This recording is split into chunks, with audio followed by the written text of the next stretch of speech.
Hi నమస్తే, నేను బిందు అండి ఫ్రమ్ బిందు జ్యువెలరీస్. యాక్చువల్లీ ఇవేంటంటే ఒక కస్టమర్ దగ్గర 4 బ్యాంగిల్స్ ఉన్నాయండి. ఇవి వాళ్ళ ఎవరివో అనమాట. 4 ఫాదర్స్ నుంచి వచ్చినాయి. 4 బ్యాంగిల్స్ ఉన్నాయి. తనకి ఇప్పుడు సైజ్ ఇంక్రీజ్ అవ్వాలి. ఇలాంటివి చాలా చేశాను. వాళ్ళు అవే చూసుకొని ఏంటంటే నాకు రెడ్, వైట్, గ్రీన్ స్టోనే కావాలన్నారు. కస్టమర్ చాయిస్ అయితే అది. బట్ 4 బ్యాంగిల్స్ నాకు 4గా వద్దు, 2 చాలన్నారు. అందుకని ఏం చేసామంటే 4 బ్యాంగిల్స్ జాయింట్ చేసేసాం ఇలాగా. 4 క్లబ్ చేసేసుకొని జాయింట్ చేసేసి 2 బ్యాంగిల్స్గా సపరేట్ చేసుకొని ఇప్పుడు ఏంటంటే ఇది ఈచ్ బ్యాంగిల్ లాగా అయిపోయింది.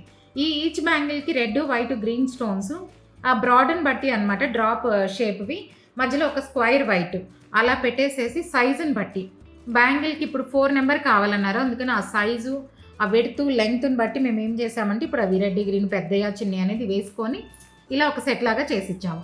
4 బ్యాంగిల్స్ లాగా నాకు కావాలి అనుకుంటే ఇంకో విధంగా చిన్న చిన్న స్టోన్స్ పెట్టి చేసేవాళ్ళము.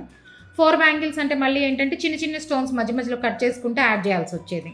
ఇప్పుడు ఇదేంటంటే టూ బ్యాంగిల్స్ కలిపి చేసేసి ఒకటే చేయమన్నారు. అలా చేసామన్నమాట. ఇప్పుడు ఇదేంటంటే చూస్తే ఐడియా వస్తుంది. ఈ 2 కలిపేసాము. ఈ 2 జాయింట్లు చేసేసుకొని ఇక్కడ ఏంటంటే ఒక చోట బ్రేక్ చేసుకొని ఆ బ్రేక్ చేసిన దగ్గర రెడ్, గ్రీన్, వైట్ స్టోను ఒక సపరేట్ బిట్ లాగా చేసేసుకొని ఆ బిట్ దీనికి జాయిన్ చేసేస్తాము. మీరు ఎవరికైనా కంటెంట్ నచ్చినట్లయితే please like, share and subscribe. Thank you.